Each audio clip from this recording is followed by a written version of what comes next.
From the station working for you, this is WRTV News at Noon, streaming now. The orders are aimed at the health of Hoosiers, but critics say they go too far. Now at noon, how one of the governor's former opponents is lobbying for a cut to his public health powers.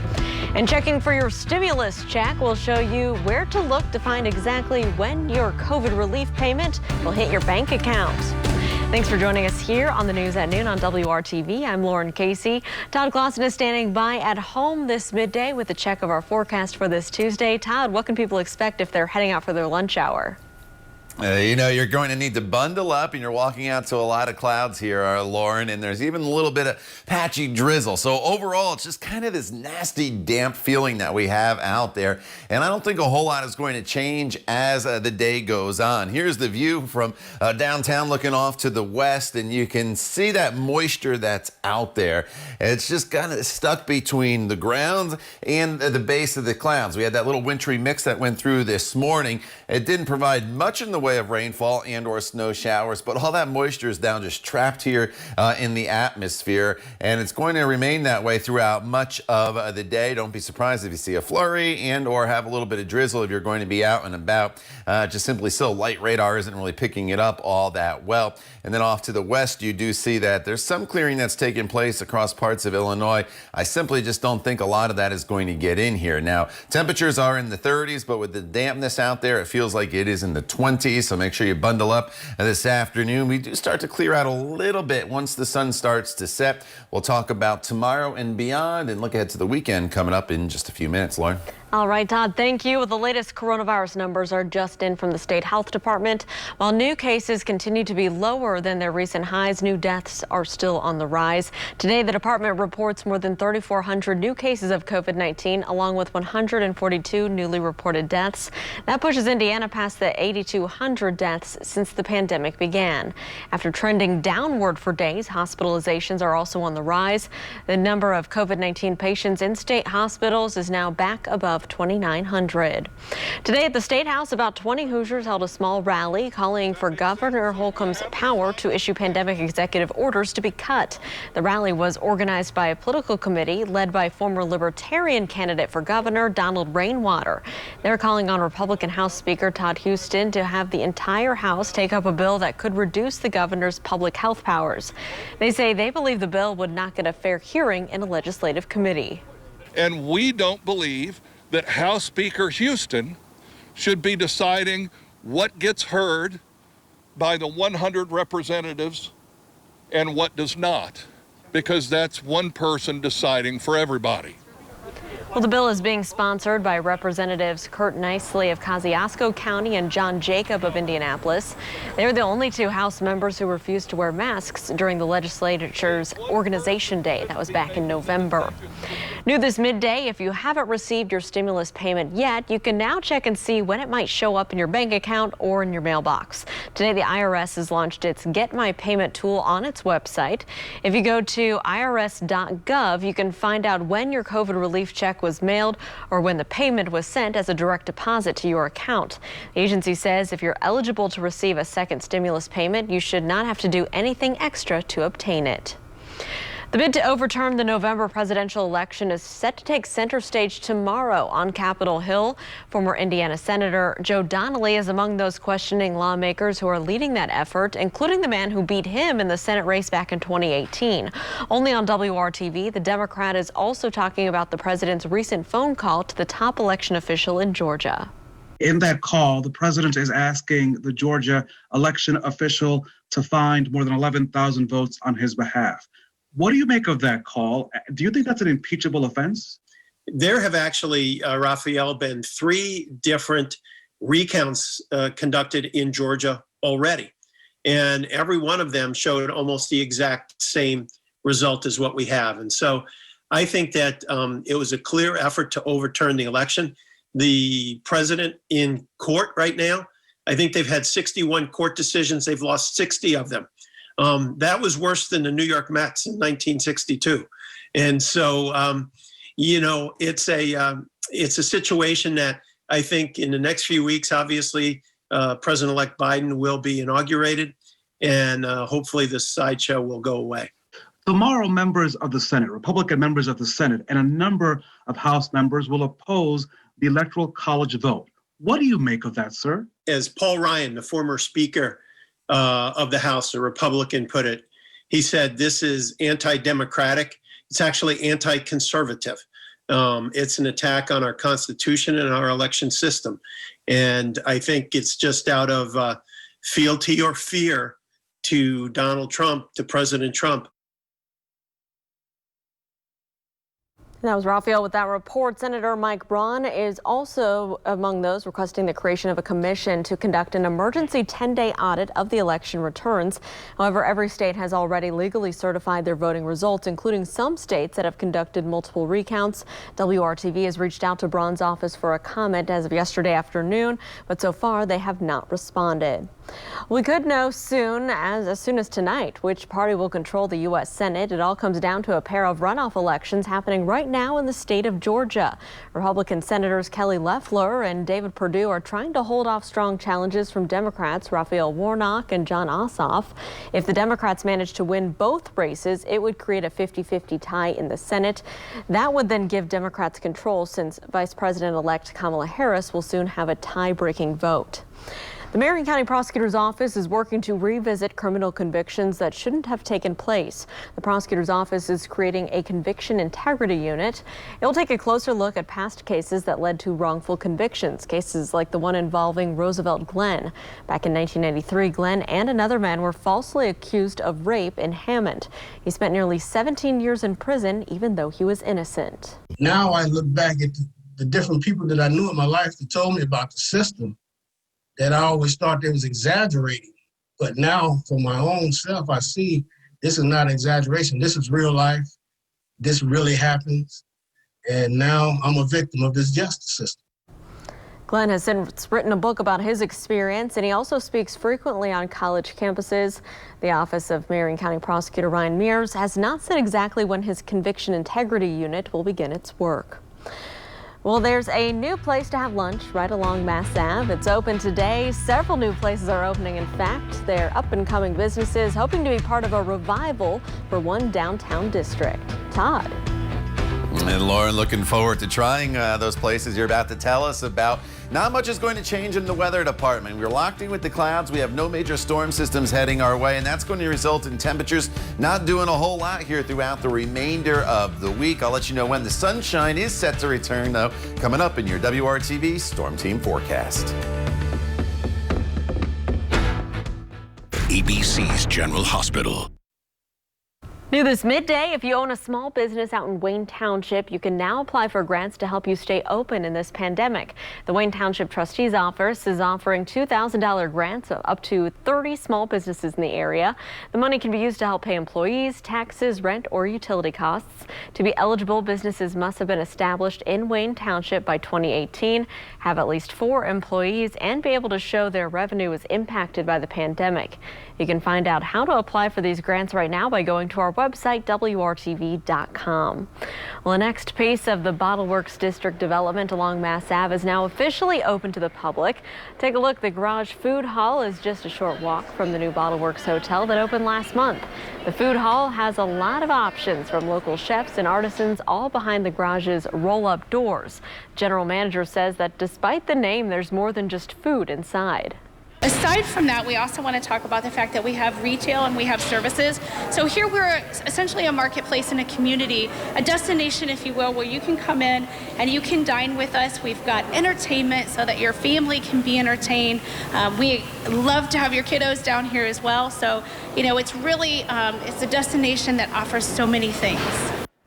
So if you do plan on heading down there for lunch, we want you to know that masks are required inside the garage and social distancing practices are in place. 14 restaurants and shops are opening today, with 4 more scheduled to open in the coming weeks. Well, they've been asking for help for a long time. Next, WRTV is working to get answers about a dangerous Northwest Side intersection. And let's take a live look outside right now. A cloudy Tuesday here across central Indiana. Todd Clausen will be by in just a minute to break down our forecast for the rest of the week ahead. You're watching the news at noon right here on WRTV. /Jefferson Awards. Welcome back to the news at noon. A tricky intersection on the northwest side of Indianapolis has been causing issues for years now. That's according to people who live nearby. And a woman who was hurt in a rear-end collision just 2 days before Christmas. WRTV's own Cameron Riddle is getting answers. I've had a headache ever since the accident. My doctor said he now thinks I might have a concussion. Headaches, a swollen knee, and aching back are just some of the lingering injuries to her body, and $2,800 in damage is what happened to Barbara Moulton's SUV when she was rear-ended on Guyan Road on Indy's northwest side. The gentleman who hit me was traveling at a higher rate of speed than he should have been on slick roads and not paying attention. Moulton was traveling north on Guyan when she stopped to let a semi swing a wide turn from Industrial Boulevard across the train tracks when she was hit. The railroad tracks and sharp curve create obstacles at the intersection, which neighbors say is home to more accidents than they can count. We have multiple accidents, at least 2 a week, of people that just drive off the road. Over the years, the front yard of Chris Davis's house has become a graveyard for car parts, with everything from bumpers to mufflers to side panels at some point has ended up here. There's no brakes action. I think people just don't know there's a curve in the road. We're always amazed there are that many people new to this road that they don't know it, but seems to be no brakes until they go flying into the train tracks. Indianapolis DPW tells WRTV that in the past 3 years, 15 collisions have occurred at the intersection, which the city says is a relatively low number. Neighbors, of course, will tell you that doesn't account for the crashes and slide-offs that don't get reported to police. DPW says because there are no visual obstructions to warning signs that have already been placed along the road, the traffic engineers are not recommending changes at this time. They say rear-end crashes like the one that banged up Moulton and her car are more often caused by drivers not paying attention. Moulton still hopes the city can add something to make drivers look out for what's up ahead. I don't care if they put a flashing light back there in the grass that just flashes and says, okay, you need to pay attention. Cameron Riddle, WRTV. Cameron, thank you for that report. Let's take a turn now to our forecast, and Todd Clausen is standing by from home with a check of our forecast for this Tuesday. And Todd, let's look ahead to the rest of the work week.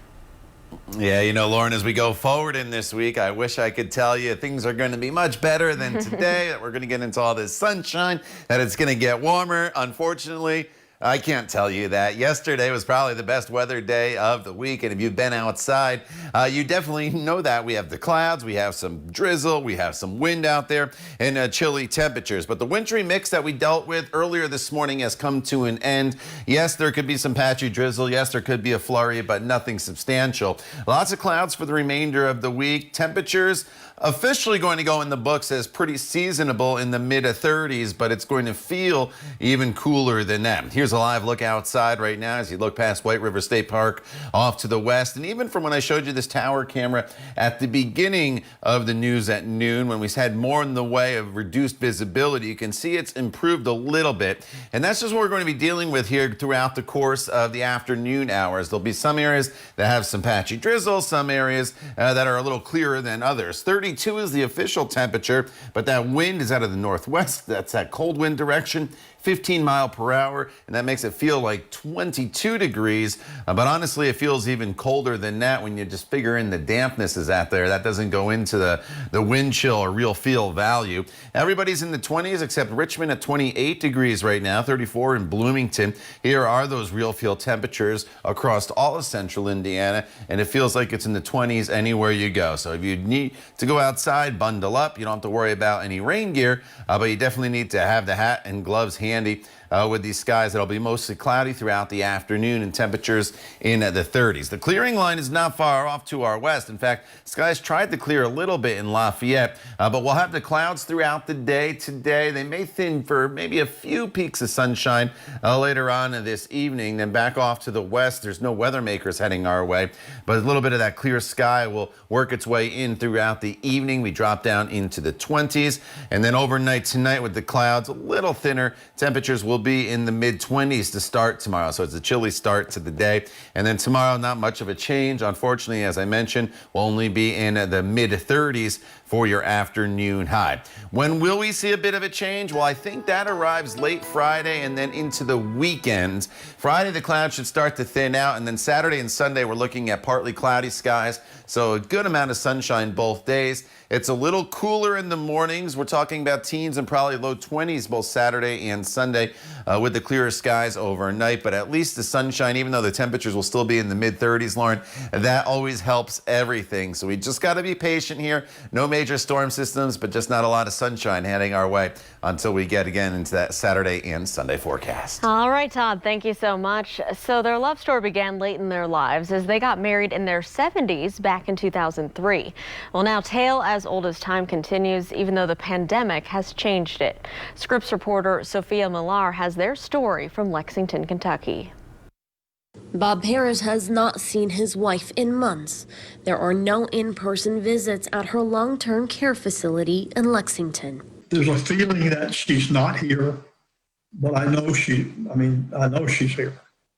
But she's not here to me because I can't see her, I can't talk to her, I can't visit. But even as the days apart have turned into months, their love story hasn't stopped. It continues in the form of a letter. And so I just send her a little note, mostly to keep her spirits up, to let her know somebody was in contact with her and cared about her.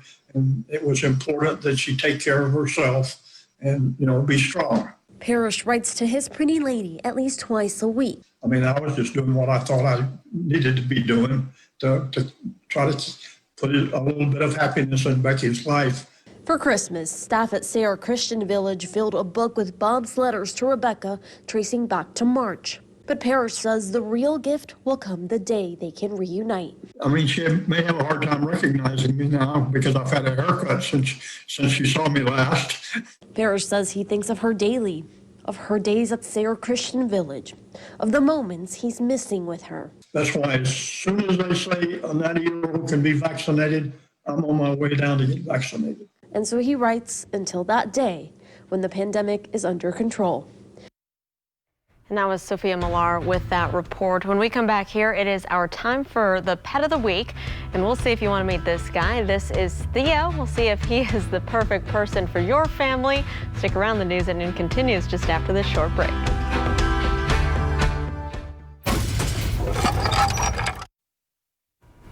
Welcome back. It is Tuesday, and that means it's time for our Pet of the Week, the first one for 2021. So we hope you might want to take Theo home with you today. Indy Humane says that Theo is fun and spunky boy. He'll do well with an adopter who can give him plenty of playtime and take him out on frequent walks. He's very social and loves to be near people. Theo will need an active adopter who can provide him with both daily physical exercise and some mental stimulation through activities like training games, food puzzles, or nose work. He's available with an adoption fee of just $175. If you're interested, you can make an appointment to meet Theo at indyhumane.org. And he is a cutie, Todd, the perfect dog to take on a walk, and hopefully it won't be too cold for that in the coming weeks. Yeah.